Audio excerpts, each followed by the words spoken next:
Welcome back. This should be part 4. I've had to make some changes to the plans, to the directions, and I'll show you why. You're gonna run into some problems if you follow the directions. Now, this here is the floor pan, the two side doors or whatever parts of the exterior, and the rear wall. Now I've already got those glued into place. Now if you were to follow the directions, let me find the page here. According to the directions, you were supposed to glue the seats in, the center console, and the steering mechanism first. And here's a little problem I ran into. If you did that, if you took one of the seats, and there's a spot, a notch here, and you can see the little raised panel here on the seat, on the floor, where it's supposed to go. If you followed the directions and you put that seat in there and you pushed it back up against there to fit, it would be sitting back too far, and this back wall would not fit right. See how they got play in there? And that is not pushed back all the way. That can go back further. Right now it is up against the wall. So personally, I would recommend that you put these side panels on and this back wall first before you assemble the rest of the interior. Otherwise, if you get that too far back, that back wall is not going to fit and you're going to be ripping them back out. Now, the next part to the interior will be my door panels, the interior door panels. But I can't put those on yet until I get my LEDs wired up and the firewall up here, because I'm going to be running the wires down along the bottom here to the back. So I have to get those LEDs set up first. Now, I might have showed this to you before, but there's a channel right here in the bottom, and I can run them wires all the way back through there. I did have to cut it open here in the front, and I'll probably have to open up a little spot here where they can come along the back here. Now what I'm doing is I'm exiting all my wires through a small hole right here, and that is right behind the console. Console will fit right there, and then wires will be behind that, coming down through the bottom and out. It's the best place I could find, and I'll show you why. That there's not a whole places where you can exit this thing and make it look halfway decent. I had to notch this out a little bit back here on the back of the console so that those wires would pass in there. Now here's the back of it, the jet propulsion unit, whatever you want to call it. Now I've already got a 5mm in there. That's a 5mm. Originally there was a small hole there where the exhaust nozzle stuck in. So what I done was I just took that hole and opened it up a little bit and stuck that 5mm in there. There's all kinds of room in the back to hook up your resistor and run your wires through. Now the nozzle, here's what you had to do. There was a little piece sticking up here that fit into that hole originally, and I had to cut that off and then open this up. I had to cut this all open, so now it'll fit over that LED, and it's still a nice snug fit. I got a little paint on there and it makes it a little rough getting it in there, but once it's on there, it's going to stay on there. So that's the way that'll go. Now the wiring I'm using right now for this here, I think that was a 26 gauge wire. I ordered some of that magnet wire, 30 gauge wire, and I've got that coming. Should be here in a few days.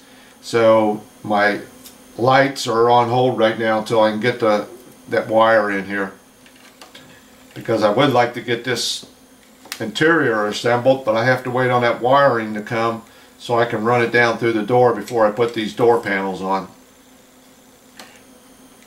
Now, let me see if I can get some of this set up and I'll show you what it'll look like. There's that door panel. That'll be the first part that goes on with the wires in it. Then the seats.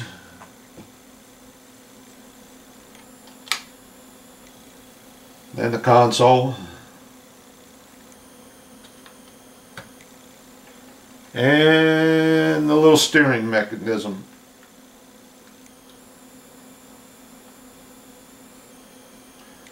And that's pretty much what the interior is going to look like. Now you still got the front dash yet to go, and I got to get that in yet. But I got to wait on that wire. That's got me held up right now. Alright, one of the things I bought is I got a hold of some of this Tamiya thin cement. Pretty nice stuff. It's like water. I did have a little problem with it. I guess I wasn't putting it on good enough on these seams here. I just ran it down and let it soak itself in, and I noticed that, you know, handling it, one or two spots popped loose. So boy, I really had to soak it. And it's together pretty good now. It ain't going nowhere. Now, I showed you one part in the earlier videos where I thought the gauges were on the rear of the car. Well, that wasn't it. And here's that part. Now, these were solid, and that's what made me think they were where gauges went. But these were solid, and after looking at some pictures on the internet, they're supposed to be open. So I drilled all those holes out and opened that up like in the original model was. So that's a little something extra there. It wasn't that tough. Two of the holes you had to watch because they ran into a piece of plastic back here, but it wasn't that tough getting around it. What else we got here?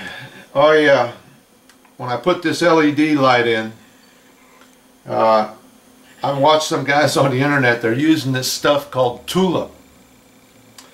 And basically all this is like a fabric paint for like t-shirts. You want to draw a picture or a design or something, you buy this stuff.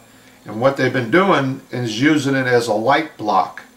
So I went ahead and put my LED in there and squirted a bunch of this in behind it. And it does. It looks like it works pretty good. It's pretty thick. It just, to me, it's just nothing but thick paint is all it is. Now, as far as these LEDs go, you know, you got resistors go with them depending on what size bulb. You got to have a certain resistor. I got on the internet and I Googled LED calculator, and I'll put the website down here on the bottom. But they got a thing there that if you fill in the questions they're asking you, like source voltage, forward voltage, milliamps, number of LEDs, and you click on a button and it'll pop up with the wiring diagram and the size of resistor you need, which is pretty sharp. It saves me all that figuring out. So I've been using that a lot to get all my resistors and lights hooked up. Oh yeah, I told you about some mistakes on the plans. Let's see here, where are we at? Let me find them. Right here they are. There are 2 mistakes in the plans so far. Let me see if it shows up. 6C. This part right here, number 59. They're putting it on upside down. This picture here of this part is upside down. You would find that out once you go to try to assemble everything together. But I found that on one of the websites on YouTube. A guy named Spencer 1984 had a video of this tumbler on there, and he pointed that out. So thanks a lot, Spence, for finding that. There's also another mistake he showed right below it. 6F. Let me get this up here. These two little braces it calls here, right brace and left brace, they've got them backwards. They got to be turned around. So you'll figure it out when you go to put it together. You would see that. Now I had mentioned that there was some gauges in the back of this vehicle. Let me hold on a second. Let me get my pictures here. I got to find my picture on the other side of the room.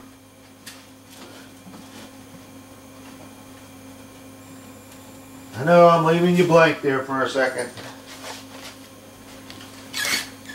And I've got all kinds of pictures. I got pictures of the interior, cockpit, there.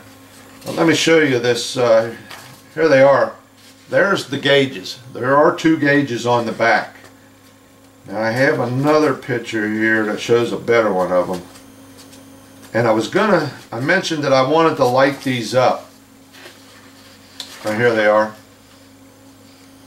There's two gauges right here. And I wanted to light those up. Well, that ain't gonna happen. And the reason being, what I do with the part. Oh, no. Here it is. I got it. I got my act together here. The reason being I'm not going to light them up is they are right here in this part. Two little dots. They ain't much bigger than a dot. And it's in a solid piece of plastic. And there's nothing behind this. No way to hide the wires or anything. So that's not going to come. That's not going to happen. I might just put a little white dot there of paint or something to show that they're there. But I really wanted to light those up, but it's not going to work. Okay, that seems about it. Trying to think if I got everything. But there's some really nice pictures, I'm telling you, on the internet. And I believe this is the real one that travels around the country. And you can kind of get an idea of what it looks like. Now they tell you these braces here. I don't know if that's showing up. Let me see, right there. They got these things all over the car. Now the instructions call for gold or bronze, but I'll tell you what, you look at some of the pictures and in 1 minute they look brown, and then the next minute they got a little gold tinge to them. So I'm going to go with gold. I bought some gold. If I have to, I'll probably tint it down a little bit. Now I went ahead and got the body all ready. I'm telling you, there must be 15 exterior body pieces to this thing. It's not like a model car where you just got the body. There's all kinds of little pieces and parts that make up the exterior part of this. Now I started out, I wet sanded everything with 360 wet or dry sandpaper and sanded all the pieces down. And like this right here, this is an exterior part. And then I took and I primered them. Now you're probably wondering why I would take a black car that I'm going to paint black and primer it first. Well, primer serves a couple purposes. It will fill in any small imperfections, and I mean small. So basically what I done was I did my body work first, and then I primered. And I let that set for about a day. Some places I put 2 coats of primer on. And then I went back in and wet sanded it again with 400 sandpaper. And shot it with about 3 coats of flat black. Now, you don't have to sand between each coat if you don't want to. If you just give it a few minutes, maybe 10 or 15 minutes, you can apply your next coat right away. And being flat black, I notice a lot of guys take their models and they clear coat everything. And I mean everything. And I'm not doing that. This is a flat black color. I don't want to put no clear on it. I don't care if it's dull or what. I'm just going to leave it as it is. basically in the body industry. And I used to work in body shops years ago. I'm a retired truck driver, and when I got laid off years ago, I spent a couple years in body shops and did a ton of stuff around the house. I used to work on cars around the house and stuff. This was a my old Cutlass I done. I don't want to get off the subject too much here. That's my wife's car when she got nailed in the rear. And don't take that the wrong way. And that was after I fixed it. And that's an old 55 Ford pickup truck I helped a buddy fix, customize it and everything. So when it comes to body work, I kind of got a little bit of knowledge of it. And painting these cars is just the same thing. You do your body work, you primer, you paint, and then you, depending on what you're painting, you can buff it down. And it's pretty simple. It's really not much to it. Like I said, I did a little bit of body work where the seams were.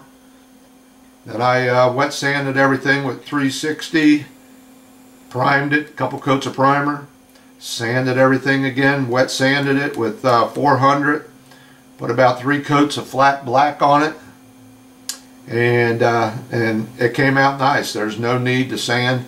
This is basically a kind of a rough car anyway, flat black, and it's not going to show up a whole lot of mistakes or anything, but everything looks pretty nice. I'm really satisfied with it. So that's the way it is. So you start working on these cars and doing that body work, you get yourself a job in a body shop or do something at home, because it's the same process. Okay, I think that's about it. I yapped long enough, so can't think of anything else I want to tell you.